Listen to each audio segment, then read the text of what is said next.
जय श्री राम दोस्तों, स्वागत है आपका अपने चैनल स्टूडेंट पॉइंट वीडी में। तो आई होप आप सभी लोग अच्छे होंगे। तो जैसा कि आप सभी को मालूम है, हम पॉलिटी की सीरीज आपके लिए लेके आए हैं, जो कि एचपीटीजीटी आर्ट्स वालों के लिए ये वीडियोस रहने वाली है। तो इससे पहले हमने फंडामेंटल राइट्स और टीपीएसपी को कंप्लीट कर लिया है। पार्ट 4 तक हमने प्रीवियस वीडियोज में कंप्लीट कर लिया है। जो आज हम पढ़ने वाले हैं वो रहने वाला है हमारे पास पार्ट नंबर 5। तो पार्ट नंबर 5 को हम डिस्कस करेंगे। तो पार्ट नंबर 5 में आपको सबसे पहले पता होना चाहिए कि पार्ट नंबर 5 में क्या आता है।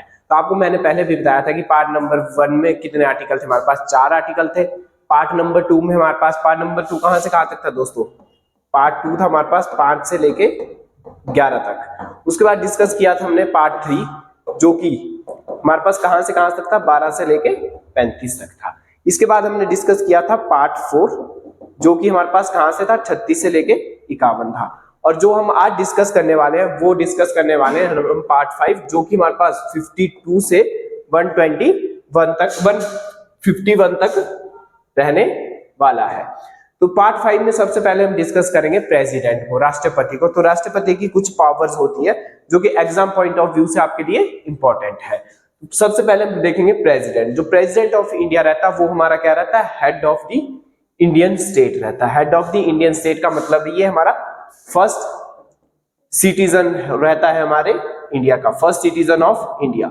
अगर हम बोले कि भारत का पहला नागरिक किसे माना गया है, तो भारत का पहला नागरिक हम किसे बोलते हैं, हमारे पास प्रेसिडेंट, राष्ट्रपति को बोलते हैं। देखो यहाँ पे मैंने लिखा भी है फर्स्ट सिटीजन ऑफ इंडिया। और राष्ट्रपति के सिंबल्स क्या होते हैं, राष्ट्रपति के जो सिंबल्स रहते हैं, राष्ट्रपति हमारा पास यूनिटी को डिफाइन करता है, इंटीग्रिटी को डिफाइन करता है और सॉलिडरिटी को डिफाइन करता है। मतलब एकता, अखंडता और संप्रभुता इसके प्रतीक रहते हैं। तो यहां से आपको सबसे पहले तो ये पता होना चाहिए कि हमारा जो राष्ट्रपति है वो हमारा फर्स्ट सिटीजन ऑफ इंडिया रहता है। ये इंपॉर्टेंट है, कई बार एग्जाम में आ जाता है। तो नेक्स्ट जो हम पढ़ेंगे तो इलेक्शन, सबसे पहले हम पढ़ेंगे आर्टिकल प्रेसिडेंट के इलेक्शन प्रोसेस क्या रहता है, प्रेसिडेंट को इलेक्ट कैसे किया जाता है। तो प्रेसिडेंट के इलेक्शन प्रोसेस सबसे पहले आपको पता होना चाहिए इसका आर्टिकल नंबर कौन सा है। तो आर्टिकल नंबर 54 में हम प्रेसिडेंट के इलेक्शन को डिस्कस करते हैं। और जो प्रेसिडेंट का इलेक्शन रहता है उसमें हमेशा याद रखना दोस्तों, इलेक्टेड मेंबर, मैं यहां पे भी लिख देता हूं, इलेक्टेड मेंबर, सिर्फ इलेक्टेड मेंबर, सिर्फ इलेक्टेड मेंबर। नॉमिनेटेड मेंबर इसमें कभी भी भाग नहीं लेते हैं, nominated member, only elected member.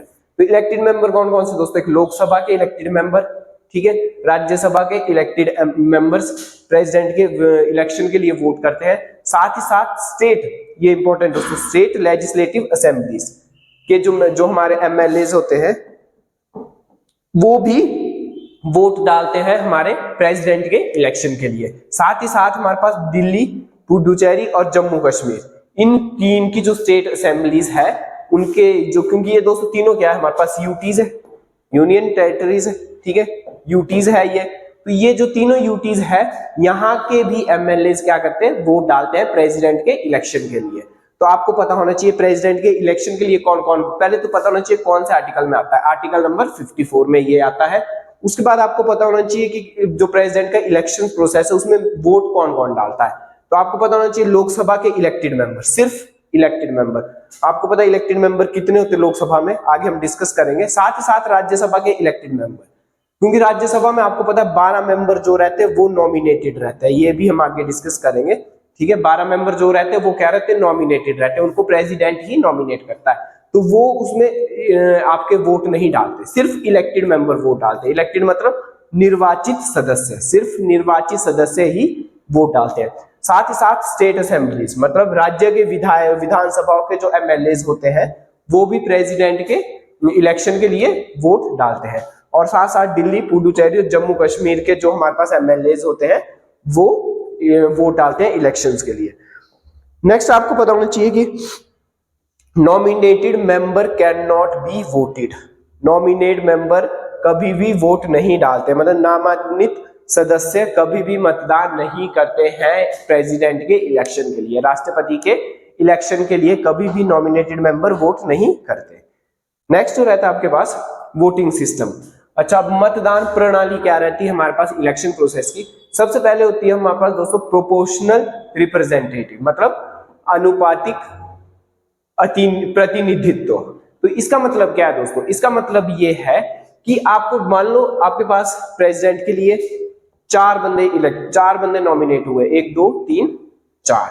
तो जब भी हमेशा इलेक्शन होंगे, जब भी वोटिंग पड़ेगी तो आपको चारों बंदों को वोट करनी पड़ेगी, पहले नंबर को। उसमें प्रेफरेंस वाइज वोटिंग होती है, मतलब अगर आप चाहते हो कि दूसरा आदमी आपका प्रेसिडेंट बने, तो दूसरे के लिए आपको क्या करना पड़ेगा, इसको वोट, मतलब पहला नंबर इसे देना पड़ेगा, फिर दूसरा इसको देना पड़ेगा, फिर तीसरा इसको देना पड़ेगा, फिर चौथा इसको देना पड़ेगा।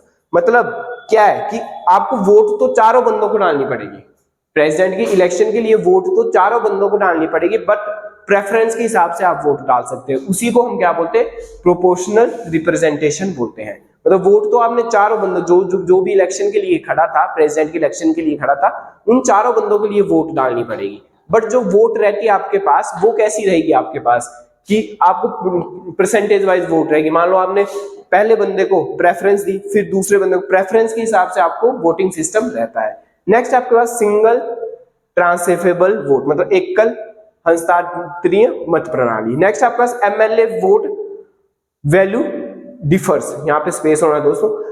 हर एक एमएलए की वोट क्या रहती है, हमेशा अलग रहती है। मान लो जो हिमाचल प्रदेश के एमएलए है, हिमाचल प्रदेश में कितने एमएलए है, 68 एमएलए है, ठीक है। वहीं यूपी में कितने ज्यादा एमएलए, मान लेते हैं आपके पास मध्य प्रदेश में आपके पास 200 कुछ एमएलए है, हिमाचल प्रदेश में 68 एमएलए है। तो ये डिपेंड किस पे करेगा कि मध्य प्रदेश के जो एमएलए होगी, उनकी जो परसेंटेज होगी वोटिंग वाली, वो क्या होगी, हमेशा ज्यादा होगी, ठीक है। तो आपके पास जो एमएलए की वोट होती है, वो भी क्या होती है, डिफर होती है हर एक स्टेट की। तो ये था आपके पास वोटिंग सिस्टम। वैसे एग्जाम पॉइंट ऑफ व्यू से इंपॉर्टेंट नहीं है, ना ही कभी एग्जाम में पूछा गया, पर आपको जनरली बता दिया मैंने कैसे आपके प्रेसिडेंट के इलेक्शन होते हैं। नेक्स्ट जो रहता है आपके पास फोर्थ, टेन्योर ऑफ प्रेसिडेंट। ये इंपॉर्टेंट है दोस्तों, इसका आर्टिकल नंबर इंपॉर्टेंट है। इसका आर्टिकल नंबर रहता है आपके पास 56 आर्टिकल रहता है। अच्छा, प्रेसिडेंट जो इलेक्टेड प्रेसिडेंट होता है, कितने साल तक प्रेसिडेंट रह सकता है, वो रह सकता है आपके पास 5 साल तक, 5 वर्ष तक उसका टेन्योर रहता है प्रेसिडेंट बनने का। राष्ट्रपति का कार्यकाल कितना रहता है, 5 साल तक रहता है। अगर प्रेसिडेंट ने कभी, राष्ट्रपति ने रिजाइन करना हो, तो रिजाइनिंग लेटर होता है, वो किसको देता है, हमेशा वाइस प्रेसिडेंट को देता है। किसको देता है, वाइस प्रेसिडेंट को देता है। मतलब उपराष्ट्रपति को वो क्या देता है, त्याग पत्र देता है। अच्छा, क्या प्रेसिडेंट के री इलेक्शन हो सकते हैं, तो ये भी दोस्तों बहुत इंपॉर्टेंट है, प्रेसिडेंट के री इलेक्शन हो सकते हैं।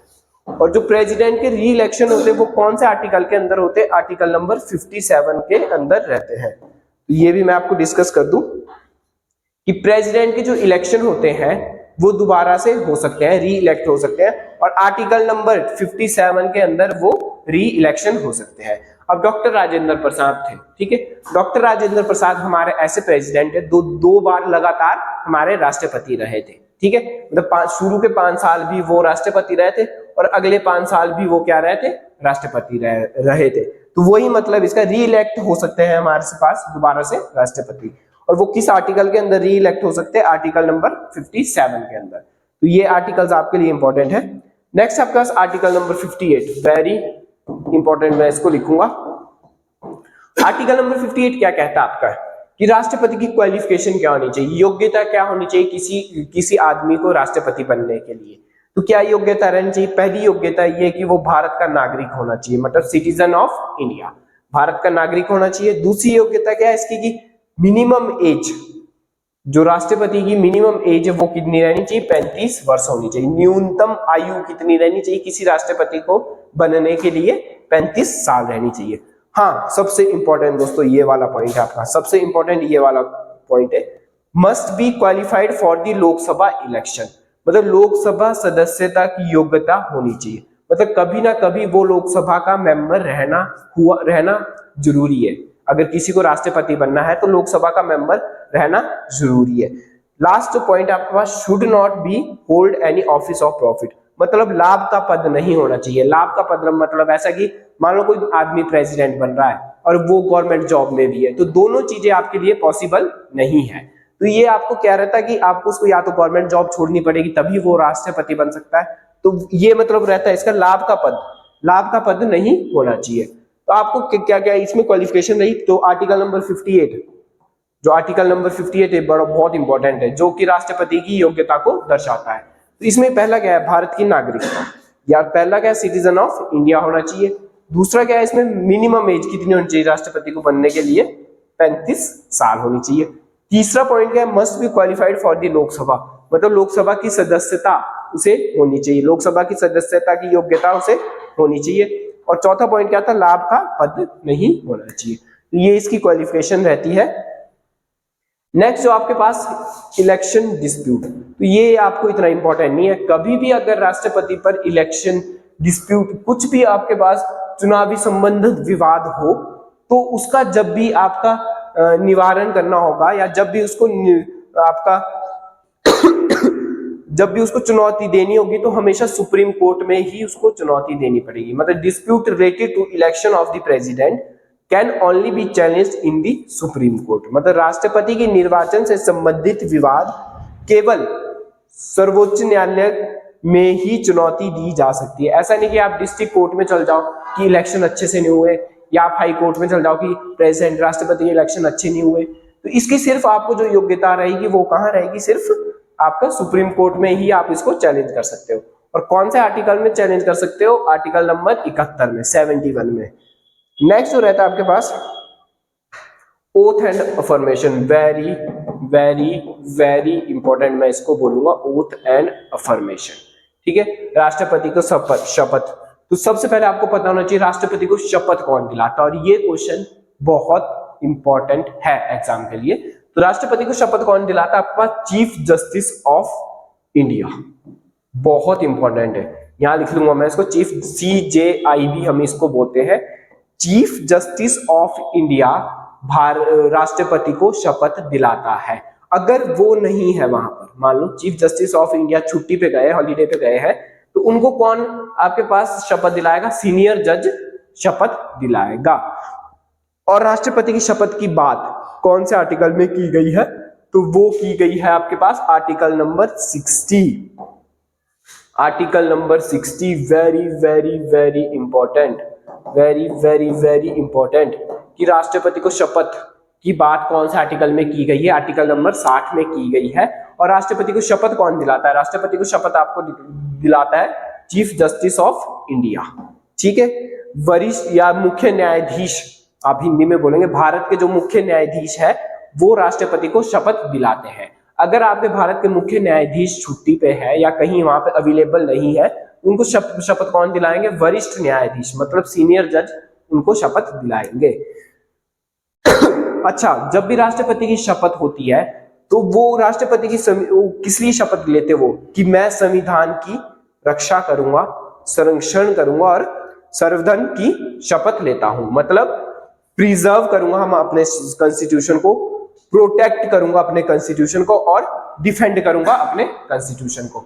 और वेरी वेरी वेरी इंपॉर्टेंट है ये लाइन, कि जो राष्ट्रपति की शपथ होती है वो किस लिए होती है, राष्ट्रपति की शपथ क्या लेता है वो, कि मैं अपने संविधान को क्या करूंगा, प्रिजर्व करूंगा, मतलब रक्षा करूंगा उसकी, प्रोटेक्ट करूंगा, संरक्षण करूंगा और डिफेंड उसे करूंगा अपने संविधान को।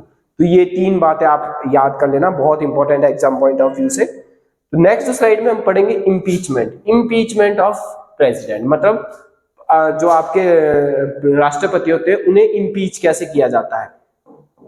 इम्पीचमेंट, इम्पीचमेंट होता है आपके पास, उन्हें हटाया कैसे जा सकता है, तो इसकी बात की गई है आर्टिकल नंबर 61 में। आर्टिकल नंबर 61 में राष्ट्रपति की इम्पीचमेंट की बात की गई। इम्पीचमेंट का मतलब है कि राष्ट्रपति को हम किन किन कंडीशन पे उन्हें हटाया जा सकता है। तो सबसे पहले आपको पता होना चाहिए, अच्छा इम्पीचमेंट का मतलब एक और बात होती है कि उन्हें कैसे हम हटा सकते हैं, कैसे हम उन्हें हटा सकते हैं, वो बात होती है इम्पीचमेंट, ठीक है। तो आर्टिकल नंबर 61 में ये बताया गया है कि कैसे हम राष्ट्रपति को हटा सकते हैं। तो राष्ट्रपति को हम कैसे हटा सकते हैं, अगर वो कभी हमारे संविधान का वॉयलेट करेगा, हमारे संविधान की उल्लंघना करेगा, हमारे संविधान की जब भी वो उल्लंघना करेगा हम उसे हटा सकते हैं। वॉयलेशन ऑफ कॉन्स्टिट्यूशन, ये लाइन हमेशा याद रखना, वॉयलेशन ऑफ कॉन्स्टिट्यूशन, मतलब जब भी वो हमारे संविधान की उल्लंघना करेगा तो हम राष्ट्रपति को महाभियोग, इम्पीचमेंट को क्या बोलते हैं, हमें एक बात यहाँ मैंने मेंशन नहीं किया है, महाभियोग बोलते हैं इम्पीचमेंट को। तो महाभियोग चलाया जा सकता है, वो किस आर्टिकल के अंदर चलाया जा सकता है, आर्टिकल नंबर 61 के अंदर चलाया जा सकता है। अच्छा, महाभियोग करने का कुछ प्रोसेस होता है, ठीक है, तो वो प्रोसेस भी आपके लिए इंपॉर्टेंट है एग्जाम पॉइंट ऑफ व्यू से। पहला प्रोसेस की जब भी हम राष्ट्रपति को महाभियोग करेंगे, इम्पीच करेंगे, तो हमेशा दोनों हाउसेज, लोकसभा और राज्यसभा, दोनों हाउसेज में वो बिल लाना पड़ेगा। मतलब जब भी हम संविधान में राष्ट्रपति को इम्पीच करेंगे, महाभियोग जिसको हम बोलते हैं हिंदी में, महाभियोग करेंगे, तो हमेशा दोनों हाउसेज में, आपको संसद के दोनों सदनों में द्वारा चलाई जा सकती है। मतलब ये प्रक्रिया दोनों सदनों में चलाई जा सकती है, लोकसभा में भी और राज्यसभा में भी। नेक्स्ट सबसे इंपॉर्टेंट बात, राष्ट्रपति को हम हर कैसे ही हटा नहीं सकते, इसलिए राष्ट्रपति को हटाने के लिए 2/3 मेजोरिटी चाहिए हमेशा, 2/3 majority of the total membership, मतलब 2/3 बहुमत की आवश्यकता होती है अगर हमने राष्ट्रपति को इम्पीच करना है, महाभियोग करना है। और इम्पीचमेंट की बात कौन से आर्टिकल में की गई, आर्टिकल नंबर 61 में की गई है। वेरी वेरी इंपॉर्टेंट, मैं इसको बोलूंगा एग्जाम पॉइंट ऑफ व्यू से, बहुत बार क्वेश्चन बन जाता है इस यहां से, इम्पीचमेंट से। और ये जो मेजोरिटी है, हम आगे अमेंडमेंट में इसको हम करेंगे कि 2/3 मेजोरिटी हम किसको बोलते हैं। तो आपको जनरली सिर्फ अभी यही याद रखना है कि राष्ट्रपति को जब भी हटाया जाएगा, वो कौन सी मेजोरिटी से हटाया जाएगा, 2/3 मेजोरिटी ऑफ टोटल मेंबरशिप, मतलब 2/3 बहुमत से हम राष्ट्रपति को इम्पीच कर सकते हैं, महाभियोग कर सकते हैं। नेक्स्ट स्लाइड जो है हमारे पास, defence rights of the president. अच्छा, प्रेसिडेंट जब भी हटेगा तो उसके पास कुछ राइट्स होते हैं इम्पीचमेंट करने के लिए। तो जो पहला राइट रहता है वो हमेशा किसी भी लॉयर को वो क्या कर सकता है, अपने बचाव के लिए हायर कर सकता है। मतलब राष्ट्रपति को अगर कभी कोई भी उस पर केस चल पड़े, तो वो हमारे सुप्रीम कोर्ट में कोई सी भी लॉयर को केस दे सकता है कि आप मेरा केस लड़िए। तो ये मतलब होता है इसकी, the president can defend himself और अपॉइंट एनी लॉयर। मतलब प्रेसिडेंट जब भी, राष्ट्रपति स्वयं बचाव कर सकते हैं या वकील नियुक्त कर सकते हैं, और किसी भी वकील को वो नियुक्त कर सकते हैं। साथ ही साथ जो हमारा राष्ट्रपति है वो attorney general of India, very important, attorney general of India को भी नियुक्त कर सकते हैं। मतलब भारत के महान्यायवादी राष्ट्रपति का बचाव कर सकते हैं, अटॉर्नी जनरल ऑफ इंडिया राष्ट्रपति का बचाव कर सकते हैं। तो ये आपके डिफेंस राइट इतने इंपॉर्टेंट नहीं है, ना ही अभी तक एग्जाम में पूछे गए हैं। तो जो भी आपको इंपॉर्टेंट रहेगा मैं साथ साथ ही आपको बताऊंगा। और अगर आपको हमारी वीडियो पसंद आती है, आपको कंटेंट यूजफुल लगता है, तो हमारे चैनल को सब्सक्राइब जरूर करें, लाइक करें, शेयर करें। और अगर आपको इसकी पीडीएफ चाहिए तो आप हमारे टेलीग्राम को ज्वाइन कर सकते हैं, और आप हमें इंस्टा पे भी मैसेज कर सकते हैं, जिसका लिंक आपको हमारे डिस्क्रिप्शन बॉक्स में मिल जाएगा। तो नेक्स्ट जो हमारे पास रहता है, वैकेंसी ऑफ द प्रेसिडेंट। ये भी दोस्तों वेरी वेरी इंपॉर्टेंट मैं बात करूंगा, वैकेंसी ऑफ प्रेसिडेंट की। वैकेंसी कब होती है प्रेसिडेंट की, आर्टिकल नंबर 62 के अंदर कब हमारे प्रेसिडेंट का पद खाली रहता है, वैकेंसी होती है। देखो, पहला तो अगर वो अपने 5 साल पूरे ना करें, ठीक है, राष्ट्रपति अगर वो अपना कार्यकाल पूर्ण नहीं करता तो वैकेंसी क्रिएट हो जाती है, ठीक है। या रेजिग्नेशन, ठीक है, या तो वो इस्तीफा देता है तो भी हमारा राष्ट्रपति का पद खाली हो जाएगा। या इम्पीचमेंट हो जाती है, मतलब महाभियोग हो जाता है, किसी तरह वो हमारे वायलेशन कर रहा हमारे कॉन्स्टिट्यूशन को, और हम उसकी क्या कर देते, इम्पीचमेंट कर देते, तब भी राष्ट्रपति का पद खाली हो सकता है। या तो राष्ट्रपति की मृत्यु हो जाए, डेथ हो जाए, तो राष्ट्रपति का पद खाली हो सकता है। और राष्ट्रपति की पद खाली होने की बात कौन से आर्टिकल में की है, आर्टिकल नंबर 62 में की है। और दोस्तों बहुत बार डायरेक्ट क्वेश्चन आ जाता है आपको कि बताओ वैकेंसी की बात कौन से आर्टिकल में बात की गई है, या इम्पीचमेंट की बात कौन से आर्टिकल में की गई है। तो ये सारी चीजें आपको सारे डायरेक्ट क्वेश्चन आपको बन जाते हैं। तो नेक्स्ट स्लाइड रहती है, who become the president in case of vacancy. मान लो अगर कोई खाली हो जाए, हमारा वैकेंसी क्रिएट हो जाए, तो कौन हमारा राष्ट्रपति बनेगा, ये क्वेश्चन राइज होता है। मतलब who become the president in case of vacancy, मतलब अगर हमारे राष्ट्रपति का पद खाली हो जाए तो हमारे देश का राष्ट्रपति कौन होगा। ये क्वेश्चन भी दोस्तों एग्जाम पॉइंट ऑफ व्यू से वेरी वेरी इंपॉर्टेंट मैं बताऊंगा कि if the president and vice president are unavailable. पहले आपको बता दूं कि अगर राष्ट्रपति का पद खाली हो जाए तो उसकी जगह वाइस प्रेसिडेंट जो रहता है हमारे देश का वो राष्ट्रपति बन सकता है। वेरी इंपॉर्टेंट बात, अगर हमारे प्रेसिडेंट का पद खाली हो जाए या मान लो वो कहीं बाहर गए हो तो हम vice president as a president का रोल करता है। बट अगर प्रेसिडेंट और वाइस प्रेसिडेंट दोनों ना हो, एक बार ऐसा हुआ है, अगर प्रेसिडेंट और वाइस प्रेसिडेंट दोनों ना हो तो हमारे पास जो चीफ जस्टिस होता है इंडिया का, मतलब मुख्य न्यायाधीश जो रहता है भारत का, वो राष्ट्रपति बन सकता है। वेरी वेरी इंपॉर्टेंट, मतलब अगर हमारे देश में राष्ट्रपति और उपराष्ट्रपति दोनों ना हो तो हमारे देश का राष्ट्रपति कौन बनेगा, मुख्य न्यायाधीश, मतलब चीफ जस्टिस ऑफ इंडिया हमारे देश का राष्ट्रपति बन सकता है। और ये क्वेश्चन एग्जाम में भी आया है कि अगर हमारे पास प्रेसिडेंट और वाइस प्रेसिडेंट दोनों पद खाली हो तो हमारे देश का राष्ट्रपति कौन होगा, तो वो कौन होगा दोस्तों, चीफ जस्टिस ऑफ इंडिया होगा। हाँ, ऐसा सिर्फ एक बार हुआ है जिसका नाम है मोहम्मद हिदुल्ला। ये दोस्तों नाम याद कर लेना, बहुत बार एग्जाम में पूछा गया है, मोहम्मद हिदुल्ला। मोहम्मद हिदुल्ला का मतलब है कि हमारे पास जो मोहम्मद हिदुल्ला थे वो हमारे पास चीफ जस्टिस ऑफ इंडिया थे। तो एक बार क्या हुआ कि जाकिर हुसैन की मृत्यु के बाद वीवी गिरी, जो वेंकटेश्वर गिरी थे, वो हमारे वाइस प्रेसिडेंट थे उस टाइम, वाइस प्रेसिडेंट क्या बन गए, प्रेसिडेंट बन गए। ऐसा हुआ कि जो हमारे वीवी गिरी थे वो किसी काम से बाहर किसी और कंट्री में चले गए, तो अब जो हमारे पास राष्ट्रपति थे वो कौन बने, मोहम्मद हिदुल्ला बने। मतलब एक ऐसे मोहम्मद हिदुल्ला एक ऐसे आदमी है जो कि हमारे देश के चीफ जस्टिस ऑफ इंडिया भी रह चुके हैं, वाइस प्रेसिडेंट भी रह चुके हैं और प्रेसिडेंट भी रह चुके हैं। तो ये क्वेश्चन बहुत इंपॉर्टेंट है, ठीक है दोस्तों। तो नेक्स्ट आपके पास जो रहता है, हाँ, एक्टिंग प्रेसिडेंट, जिसको हम क्या बोलते हैं, एक्टिंग प्रेसिडेंट ऑफ इंडिया बोलते हैं। तो देखो वीवी गिरी, हमारा क्या हुआ था कि जाकिर हुसैन की मृत्यु के बाद वीवी गिरी हमारे जो वाइस प्रेसिडेंट थे वो क्या बन गए थे, प्रेसिडेंट बन गए थे। और उसी टाइम, ठीक है, ये बात दोस्तों कब की है, 1969 की बात है। और उसी टाइम क्या हुआ कि जो वीवी गिरी थे वो कहां चले गए थे, यूएस से चले गए थे किसी हार्ट की सर्जरी के लिए, ठीक है। तो अब जो हमारे प्रेसिडेंट था उनका पद क्या हो गया, फिर से खाली हो गया।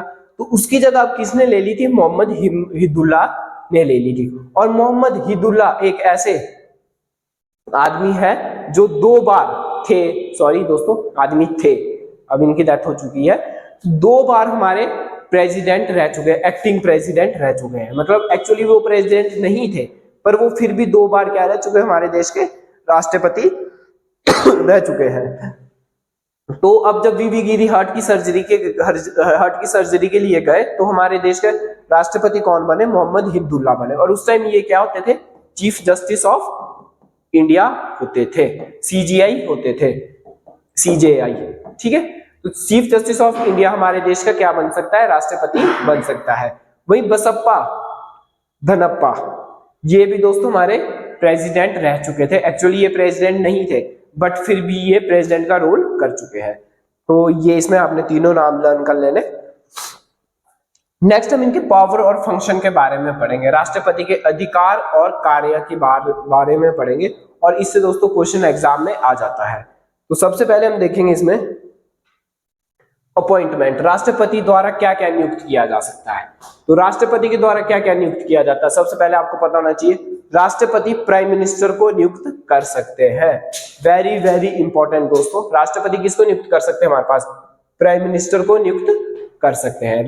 साथ ही साथ जो हमारे पास राष्ट्रपति है वो किसको नियुक्त कर सकते हैं, काउंसिल ऑफ मिनिस्टर्स, मंत्री परिषद के अन्य सदस्यों को भी वो नियुक्त कर सकते हैं। और ये दोस्तों लाइन में लिखा मैंने आपको, सीक्वेंस में लिखा और सीक्वेंस में ही आपको ये लर्न करना है। नेक्स्ट आपके पास अटॉर्नी जनरल ऑफ इंडिया, मतलब भारत के महा न्यायवादी को भी ये क्या कर सकते हैं, नियुक्त कर सकते हैं।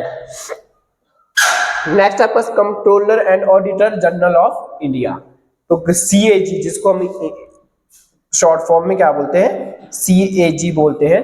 CAG को भी ये क्या कर सकते हैं दोस्तों, अपॉइंट कर सकते हैं। ये सारे नाम आपको लर्न करने पड़ेंगे और एग्जाम पॉइंट ऑफ व्यू से ये पूछे जाते हैं। मैक्सिमम टाइम ऐसा पूछा जाता है कि प्राइम मिनिस्टर को कौन नियुक्त करता है, तो प्राइम मिनिस्टर को कौन नियुक्त करता है, हमारे पास प्रेसिडेंट नियुक्त करता है।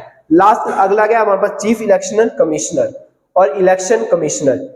चीफ इलेक्शन कमिश्नर को भी कौन नियुक्त करता है, हमारे पास राष्ट्रपति नियुक्त करता है।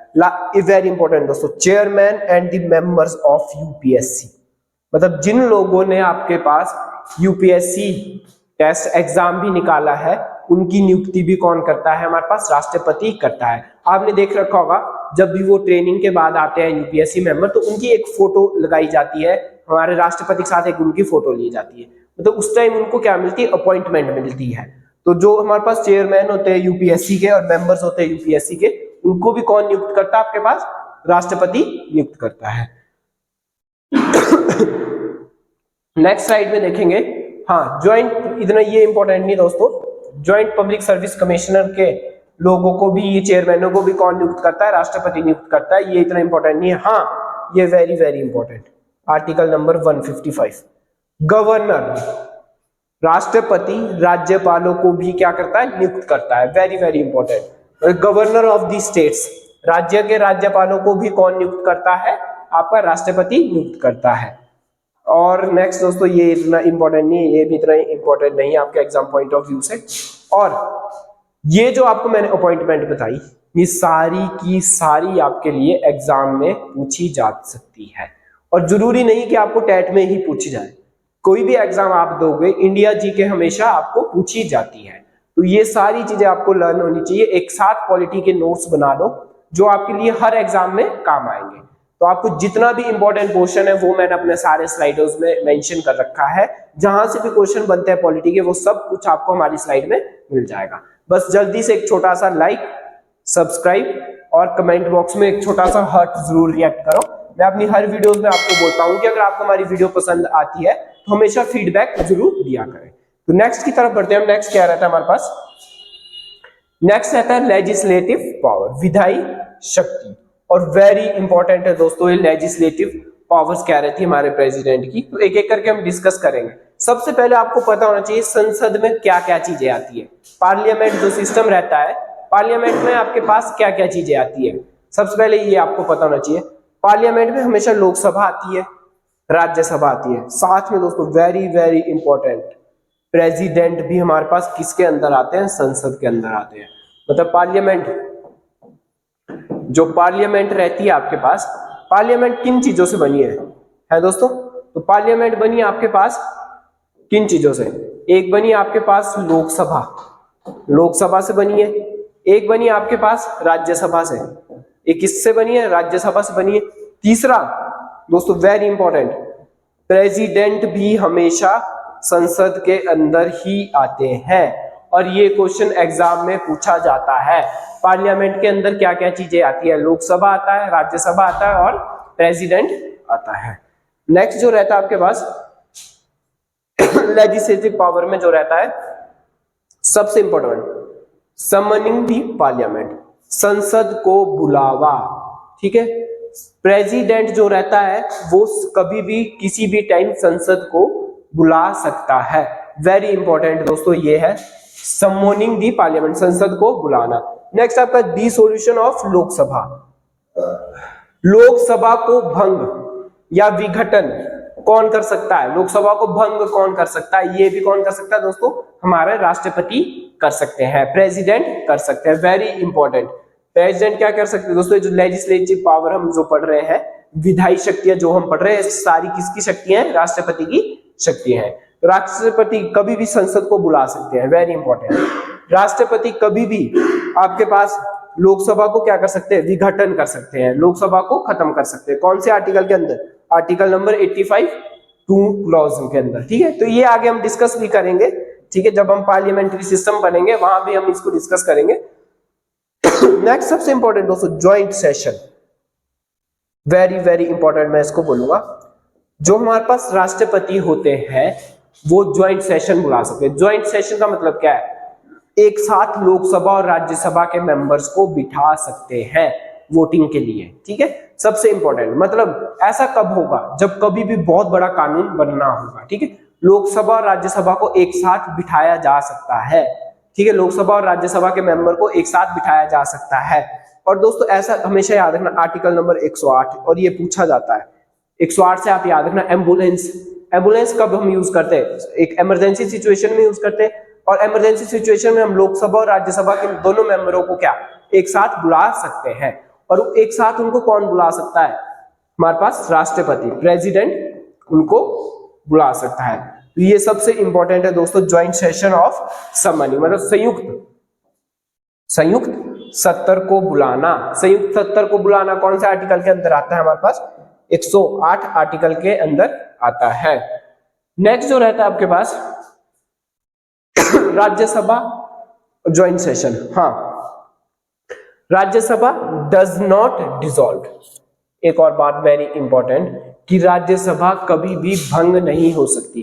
क्यों नहीं भंग हो सकती राज्यसभा, क्योंकि जो राज्यसभा है वो उसको हम क्या मानते हैं, परमानेंट हाउस मानते हैं।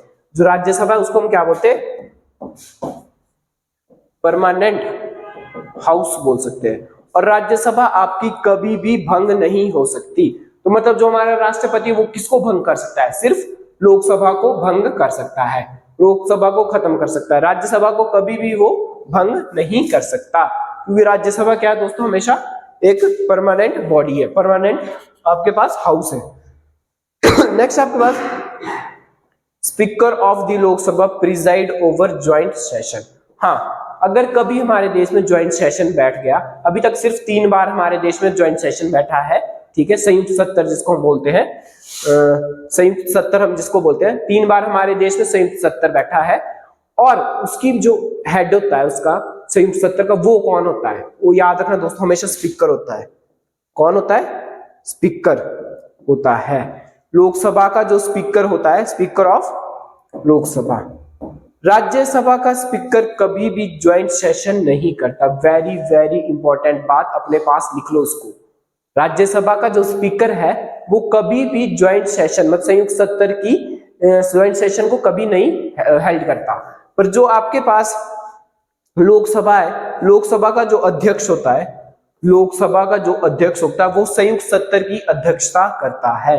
मतलब speaker of the Lok Sabha, Lok Sabha का अध्यक्ष हमेशा ज्वाइंट सेशन की मीटिंग को हेल्ड करता है। वेरी इंपॉर्टेंट बात दोस्तों। और अभी तक 3 बार ज्वाइंट सीटिंग बैठी है। पहली जब दहेज निषेध विधेयक आया था, मतलब डॉरी प्रोहिबिशन बिल आया था 1960 में, तो ज्वाइंट सेशन बिठाई गई थी। दूसरी बैंकिंग सर्विस कमीशन जब आया था, मतलब बैंकिंग सेवा आयोग जब आई थी 1977 में, तो ज्वाइंट सीटिंग बुलाई गई थी, संयुक्त सत्र बुलाया गया था। तीसरा जो आपके पास रहता है प्रिवेंशन ऑफ टेररिज्म बिल, जो कि 2002 में आया था। 3 बार ही हमारे देश में संयुक्त सत्र हुआ है। तो अभी तक आपको सिर्फ ये 3 बातें याद रखनी है कि dowry prohibition bill, banking service commission और प्रिवेंशन ऑफ टेररिज्म। तो 3 बार हमारे देश में संयुक्त सत्र हुआ है, ये इसमें सबसे इंपॉर्टेंट बात है। नेक्स्ट स्लाइड है हमारे पास बजट लॉ। तो first session every year president address दी बजट। तो सबसे पहले बजट को कौन एड्रेस करता है, कौन सबसे पहले बजट पर अपना भाषण देता है। तो सबसे पहले कौन बजट पे भाषण देता है, अपने पास प्रेसिडेंट बजट पे भाषण देता है। नेक्स्ट आपका कभी भी जनरल इलेक्शन होते हैं, लोकसभा के जब भी चुनाव होते हैं, उसमें भी जो पहली स्पीच होती है, पहली स्पीच जो होती है वो भी कौन देता है, हमारे पास राष्ट्रपति ही देता है। कौन देता है उसको भी, हमारे पास प्रेसिडेंट ही देता है। तो ये भी इंपॉर्टेंट है। नेक्स्ट जो सबसे इंपॉर्टेंट है दोस्तों, यहाँ पे 12 मेंबर्स नॉमिनेटेड टू राज्यसभा। मतलब जो हमारे पास प्रेसिडेंट है, जो हमारे पास प्रेसिडेंट है वो 12 लोगों को चुन सकता है, किसमें, राज्यसभा में। वेरी वेरी इंपॉर्टेंट, ये क्वेश्चन बहुत बार आता है कि प्रेसिडेंट राज्यसभा में कितने मेंबर्स को चुन सकता है। तो प्रेसिडेंट हमारे पास 12 लोगों को चुन सकता है, राष्ट्रपति 12 लोगों को चुन सकता है, किसमें, राज्यसभा में। नेक्स्ट है जो हमारे पास 2 Anglo Indian members in Lok Sabha. हाँ, ये वेरी वेरी इंपॉर्टेंट है ये लाइन भी, कि लोकसभा में वो ना 2 लोगों को चुन सकता है। बट इस बात को याद रखना, अब ये खत्म हो चुका है। अब प्रेसिडेंट राष्ट्रपति कोई भी मेंबर नहीं चुन सकता लोकसभा में। पहले वो 2 एंग्लो इंडियन मेंबर को चुन सकता था। तो ये कौन सी अमेंडमेंट में ऐसा हुआ है कि वो अब राष्ट्रपति है जो 2 लोगों को नहीं चुन सकता लोकसभा में। तो इसके लिए भी दोस्तों क्या हुई होगी, कोई संशोधन हुआ होगा। तो वो संशोधन वेरी इंपॉर्टेंट है, 104th अमेंडमेंट 2019 संशोधन के बाद, 104वीं संशोधन 2019 के बाद राष्ट्रपति कोई भी मेंबर्स को नहीं चुन सकता लोकसभा में। हाँ, अभी राज्यसभा में वो चुन सकता है, कितने लोगों को, 12 लोगों को। ये हम आगे डिस्कस करेंगे जब हम राज्यसभा लोकसभा को पढ़ेंगे। बट अब राष्ट्रपति हमारे पास कोई भी मेंबर नहीं चुन सकता, किसमें, लोकसभा में। ये कौन से संशोधन में हुआ था, 104वीं संशोधन 2019 में ऐसा हुआ था। नेक्स्ट आपके पास फाइनेंशियल एंड जुडिशियल और पार्डनिंग पावर्स। ठीक है, राष्ट्रपति की जो आपके पास न्यायिक, क्षमादान और वित्तीय जो आपके पास पावर्स होती है उनको हम डिस्कस करेंगे। तो नेक्स्ट रहती है आपके पास फाइनेंशियल पावर्स। अच्छा, फाइनेंशियल पावर्स में सबसे पहले याद रखना मनी बिल, धन विधेयक बिल, हम जो जिसको हम बोलते हैं मनी बिल, हमेशा कहां आता है, लोकसभा में आता है। ये हम अलग से भी डिस्कस करेंगे कौन कौन से बिल कहां आते हैं। बट अभी इतना याद रखो, जो धन विधेयक बिल है वो कहां आता है, हमेशा लोकसभा में आता है। और लोकसभा में आने से पहले हमेशा याद रखना, लोकसभा में आने से पहले मनी बिल को किससे परमिशन लेनी पड़ती है, हमारे पास राष्ट्रपति से परमिशन लेनी पड़ती है। किससे परमिशन लेनी पड़ती है, राष्ट्रपति से परमिशन लेनी पड़ती है। किसको, धन विधेयक, मनी बिल को क्या बोलते हैं हम, धन विधेयक बिल को जब भी हम कभी लोकसभा में लाएंगे, धन विधेयक बिल हमेशा किसमें आता है, लोकसभा में आता है। तो धन विधेयक बिल जब भी लोकसभा में हम लाएंगे उसको, तो उसको किसकी परमिशन लेनी पड़ेगी, हमेशा राष्ट्रपति की परमिशन लेनी पड़ेगी।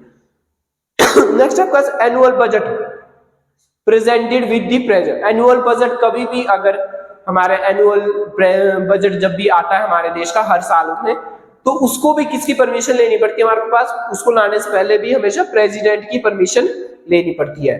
तो ये इसकी क्या वित्तीय शक्तियां होगी, किसकी, हमें आपकी राष्ट्रपति की वित्तीय शक्तियां होगी। क्या क्या, एक तो धन विधेयक बिल को लाने से पहले हमारे को राष्ट्रपति को पूछना पड़ेगा, एनुअल बजट लाने से पहले भी हमारे को राष्ट्रपति को पूछना पड़ेगा।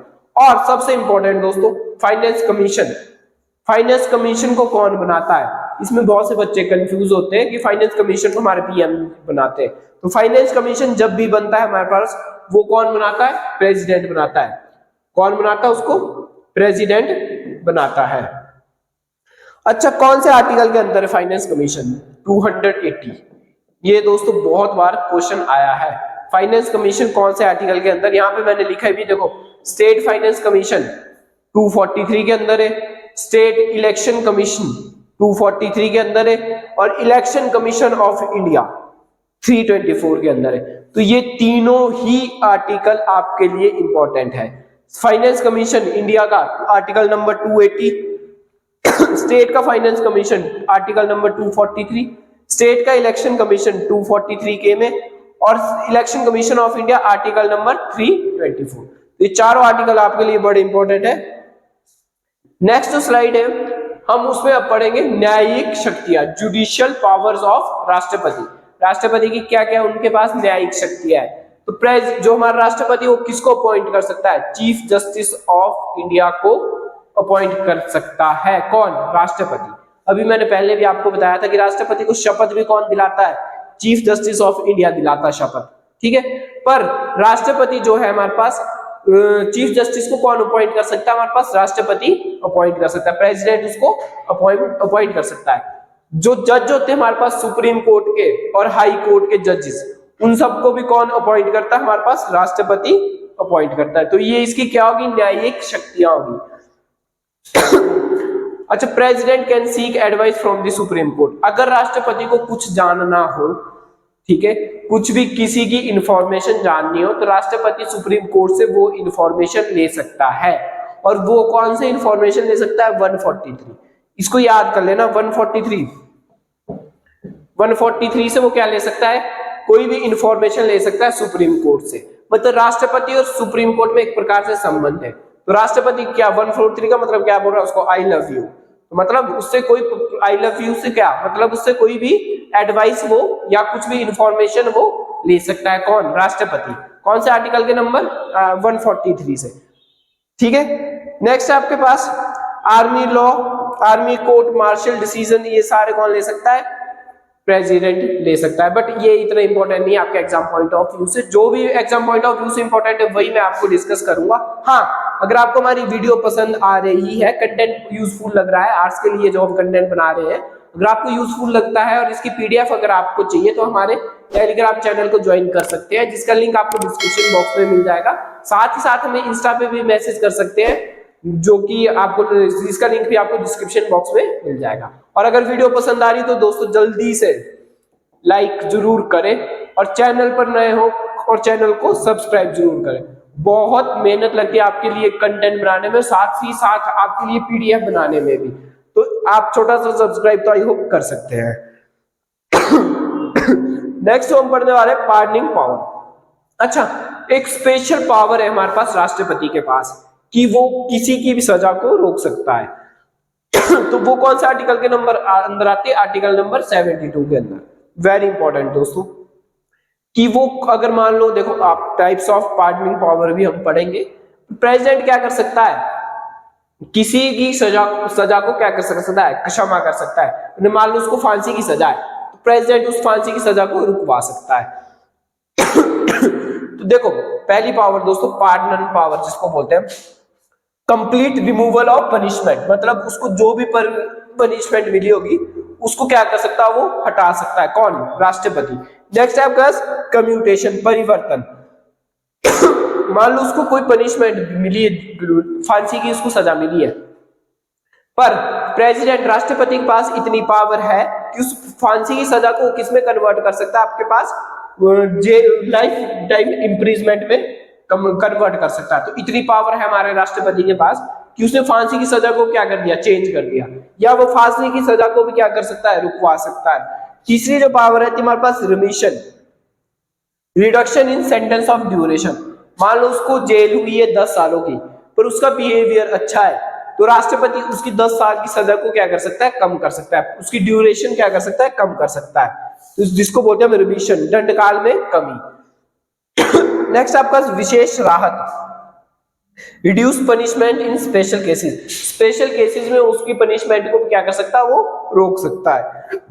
पांचवी आपका रिप्राइव, अस्थायी रोक, टेम्परेरी सस्पेंशन ऑफ पनिशमेंट। मान लो उसको सजा फांसी दे जानी होगी 10 मार्च को, पर उसको क्या कर सकता है? कुछ टाइम के लिए रुकवा सकता है। कौन? राष्ट्रपति। तो जो भी हम सजा को रुकवा सकते हैं राष्ट्रपति, तो वो कौन से आर्टिकल के अंदर आती है? आर्टिकल नंबर 72 के अंदर ये आता है, जिसको हम क्या बोलते हैं? क्षमादान शक्ति हम इसको बोलते हैं। तो 5 प्रकार की हमने पढ़ी। एक हुआ पूर्ण क्षमादान, एक हुआ परिवर्तन, एक हुआ दंडकाल में कमी, एक हुआ विशेष राहत और एक हुआ अस्थायी रोक। तो नेक्स्ट स्लाइड में पढ़ेंगे बजट प्रोसेस इन इंडिया। तो ये भी हमने अभी डिस्कस कर लिया कि बजट को लाने से पहले किसकी परमिशन लेनी पड़ती है? हमारे प्रेसिडेंट की परमिशन लेनी पड़ती है। मतलब बजट लोकसभा में राष्ट्रपति की पूर्व स्वीकृति से प्रस्तुत किया जा सकता है। अच्छा, राष्ट्रपति विधेयक को पुनर्विचार के लिए एक बार लौटा सकते हैं। किसी भी बिल को राष्ट्रपति एक टाइम के लिए उसको क्या कर सकते हैं कि दोबारा उसको वापस दे सकते हैं लोकसभा राज्यसभा में, ताकि उसमें दोबारा से बैठक हो। तो ये सब कौन कर सकता है? हमारे पास प्रेसिडेंट कर सकता है। पर ये इतना इंपॉर्टेंट आपका एग्जाम के लिए नहीं है। हाँ, मनी बिल को कभी भी प्रेसिडेंट वापस नहीं भेज सकता, ये इंपॉर्टेंट है दोस्तों। तो आगे हम वीडियोस में टाइप्स ऑफ बिल भी पढ़ेंगे, जिसमें मैं आपको समझाऊंगा कि कौन कौन से बिल आपके कहां आए जाते हैं, किस किस बिल में किस प्रेसिडेंट की परमिशन रहती है या नहीं रहती, वो सारे हम नेक्स्ट वीडियो में भी कंप्लीट करेंगे। तो अभी आपको इतना पता होना चाहिए कि मनी बिल को कभी भी प्रेसिडेंट वापस नहीं भेज सकता। मनी बिल और संविधान संशोधन, कॉन्स्टिट्यूशनल अमेंडमेंट बिल वापस नहीं किए जा सकते। मतलब कभी भी अगर मनी बिल आ गया या कॉन्स्टिट्यूशन अमेंडमेंट बिल आ गया, उनको कभी भी वापस प्रेसिडेंट नहीं कर सकता। तो ये इसमें इंपॉर्टेंट है। नेक्स्ट स्लाइड में आप पढ़ेंगे ऑर्डिनेंस, वेरी वेरी इंपॉर्टेंट। अध्यादेश, अध्यादेश कौन से आर्टिकल के अंदर आता है? 1, 2, 3। ये तो याद ही कर सकते हैं दोस्तों, काउंटिंग है 1, 2, 3। 1, 2, 3 आर्टिकल के अंदर क्या देते हैं हम? अध्यादेश देते हैं। बहुत वेरी वेरी इंपॉर्टेंट दोस्तों। When parliament is not session, ordinance must be passed within 6 weeks.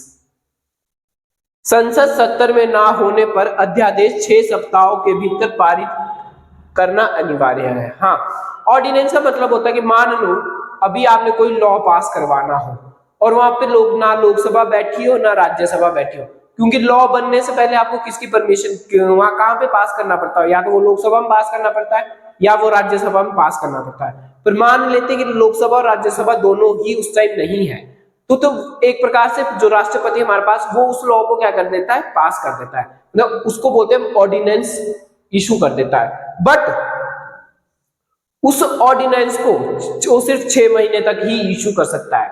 6 महीने के बाद उसको क्या करना पड़ेगा? उसको दोबारा से संसद में उसको दोबारा फिर से पास करना पड़ेगा, मतलब लोकसभा और राज्यसभा में उसको पास करना पड़ेगा।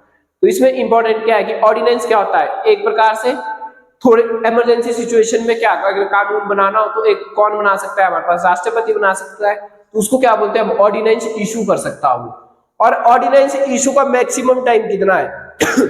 6 वीक, 6 सप्ताहों के अंदर अगर हमारे पास जो ऑर्डिनेंस प्रेसिडेंट ने इशू की है, अगर वो लोकसभा और राज्यसभा में नहीं पास होती तो वो ऑर्डिनेंस क्या हो जाएगी?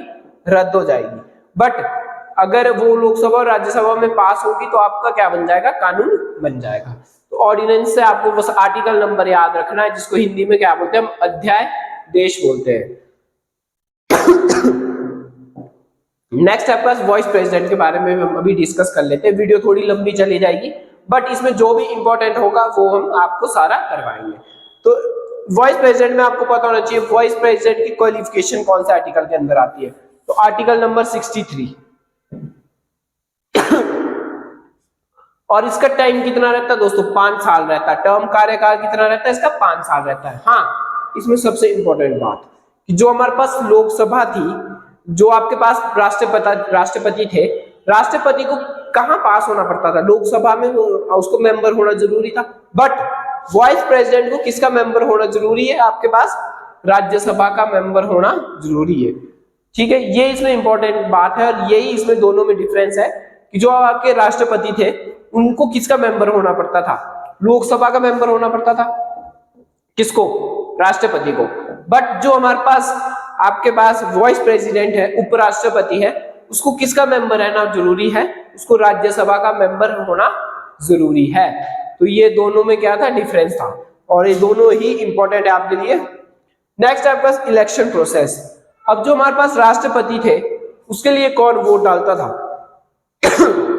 आपके लोकसभा के मेंबर वोट डालते थे, राज्यसभा के मेंबर वोट डालते थे, एमएलए वोट डालते थे, दिल्ली, पुडुचेरी और जम्मू कश्मीर की लेजिस्लेटिव असेंबली वोट डालती थी। बट वॉइस प्रेसिडेंट के लिए कौन वोट डालता है? आपके पास बोथ नॉमिनेटेड, ये याद रखना। नॉमिनेटेड आपके राष्ट्रपति के इलेक्शन में कभी नहीं वोट डालते, बट उपराष्ट्रपति के इलेक्शन में नॉमिनेटेड मेंबर भी और इलेक्टेड मेंबर दोनों ही आपको क्या डाल सकते हैं? वोट डाल सकते हैं। मतलब नामांकित और निर्वाचित सदस्य दोनों। नॉमिनेटेड मेंबर कितने दोस्तों? 12 ही मेंबर हमारे पास, जो कि कहां है? राज्यसभा में। जिसको कौन नॉमिनेट करता है? राष्ट्रपति नॉमिनेट करता है। ठीक है, तो नॉमिनेटेड सिर्फ 12 मेंबर हमारे पास। तो ये 12 मेंबर आपके किसमें वोट डाल सकते हैं? उपराष्ट्रपति के लिए वोट डाल सकते हैं। Only Lok Sabha and Rajya Sabha members vote. हाँ, उपराष्ट्रपति के लिए एमपी और एमएलए वोट नहीं डाल सकते। सिर्फ कौन वोट डालेगा? नॉमिनेटेड और elected member of Lok Sabha and Rajya Sabha. यहां पे लिख देता हूं मैं, नॉमिनेटेड और elected member of Lok Sabha and Rajya Sabha. ये याद रखना दोस्तों, नॉमिनेटेड इलेक्टेड मेंबर ऑफ, मतलब नामांकित और निर्वाचित सदस्य ही वोट डाल सकते हैं। किसके लिए? उपराष्ट्रपति के लिए। तो ये इनमें डिफरेंस है राष्ट्रपति और उपराष्ट्रपति में। फंक्शन इनके वेरी वेरी इंपॉर्टेंट है। फंक्शन क्या है इसके कि जो आपका उपराष्ट्रपति वो ex officio chairman of Rajya Sabha भी होता है। ये लाइन वेरी वेरी इंपॉर्टेंट है, ठीक है। उपराष्ट्रपति क्या होता है? राज्यसभा का एक प्रकार से चेयरमैन भी होता है। और लोकसभा का चेयरमैन कौन होता है दोस्तों? स्पीकर होता है। बट राज्यसभा का जो चेयरमैन होता है वो कौन रहता है? हमेशा उपराष्ट्रपति होता है। अगर आपको क्वेश्चन आएगा, अच्छा मुझे कमेंट बॉक्स में जल्दी से बताओ, आई होप आपको पता होगा कि अभी हमारे उपराष्ट्रपति कौन है, वाइस प्रेसिडेंट कौन है, वाइस प्रेसिडेंट कौन है हमारे देश के, और प्रेसिडेंट कौन है? इसका आंसर मुझे कमेंट बॉक्स में बताओ और जल्दी बताओ दोस्तों। प्रेसिडेंट कौन है हमारे देश का और वाइस प्रेसिडेंट कौन है? तो जो हमारे देश के वाइस प्रेसिडेंट है वो एक प्रकार से क्या है? चेयरमैन भी है। कहाँ के? राज्यसभा के। वो एक प्रकार से क्या है? चेयरमैन भी राज्यसभा के। तो मतलब दो दो वो पोस्ट पे, एक क्या है? राज्यसभा के चेयरमैन भी है और एक क्या है? वो वाइस प्रेसिडेंट भी है। अच्छा, इसमें सबसे इंपॉर्टेंट कि अगर हमारे पास प्रेसिडेंट नहीं है, मतलब राष्ट्रपति नहीं है, तो जो हमारे पास उपराष्ट्रपति है वो क्या बन सकता है? राष्ट्रपति बन सकता है। क्या बोला मैंने दोस्तों? कि अगर आपके पास राष्ट्रपति अवेलेबल नहीं है, कहीं बाहरले देश में वो गए हैं, ठीक है, तो जो हमारा उपराष्ट्रपति वो क्या बन सकता है? आपके पास राष्ट्रपति बन सकता है। तो ये इसमें इंपॉर्टेंट है। नेक्स्ट स्लाइड में सैलरी। अच्छा, मैं अगर आपको जनरली पूछूं वाइस प्रेसिडेंट की सैलरी कितनी है, कितनी उनको सैलरी मिलती है, जल्दी से बताओ दोस्तों। वाइस प्रेसिडेंट की सैलरी कितनी है? तो वाइस प्रेसिडेंट की जो सैलरी है वो कितनी दोस्तों? 0 है। Very very important. Vice president की सैलरी कितनी है हमारे पास? 0 है। 0 क्यों वाइस प्रेसिडेंट की सैलरी? क्योंकि जो हमारे पास वाइस प्रेसिडेंट है, जो हमारे पास वाइस प्रेसिडेंट है वो क्या दोस्तों? एक प्रकार से चेयरमैन भी है। चेयरमैन है कहाँ का? चेयरमैन है वो राज्यसभा का। जो वाइस प्रेसिडेंट है वो कहाँ है? चेयरमैन भी राज्यसभा का। इसलिए जो उसको सैलरी मिलती है वो कौन सी मिलती है?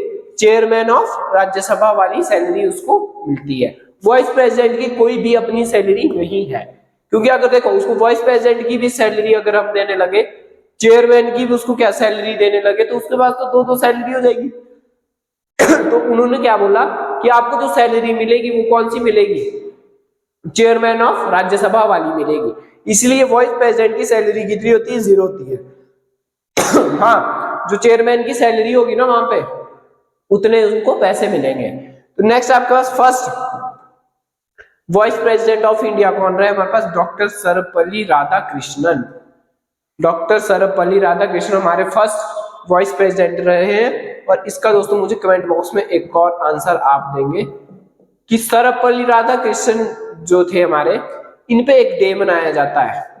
इन पे एक डे मनाया जाता है। वो डे कौन सा है? वो डे कौन सा है? इसका आंसर मुझे कमेंट बॉक्स में बताएंगे, ठीक है। वेरी इंपॉर्टेंट डे है वो, जो कि किसके याद में मनाया जाता है? जब सर्वपल्ली राधाकृष्णन जब बर्थ हुए थे तो उनके जन्मदिन दिवस पे एक डे मनाते हम। तो वो कौन सा दिन है? और ये हमारे फर्स्ट वाइस प्रेसिडेंट भी रहे हैं। The first Muslim vice president कौन थे हमारे पास? डॉक्टर जाकिर हुसैन। जाकिर हुसैन हमारे फर्स्ट मुस्लिम वाइस प्रेसिडेंट थे। और इनका नाम तो भी आपने सुना भी होगा, मोहम्मद हिदुल्ला। जो ये थे, ये क्या हमारे पास राष्ट्रपति भी रह चुके, उपराष्ट्रपति भी रह चुके और हमारे पास चीफ जस्टिस ऑफ इंडिया भी रह चुके हैं। मतलब इन्होंने तीनों चीजें रह रखी है। Chief justice of India, supreme court के चीफ जस्टिस ऑफ इंडिया भी रह चुके, वाइस प्रेसिडेंट भी ये रह चुके और प्रेसिडेंट भी ये रह चुके हैं। तो बड़ा जरूरी नाम है ये। तो आज की वीडियो हमारी दोस्तों यही खत्म होती है। अगर आपको वीडियो पसंद आई होगी तो जल्दी से हमारे चैनल को सब्सक्राइब करें, लाइक करें और दोस्तों तक दोस्तों बहुत जरूरी है शेयर जरूर करें, ठीक है। आज की वीडियो यही खत्म होती है। Thanks for watching this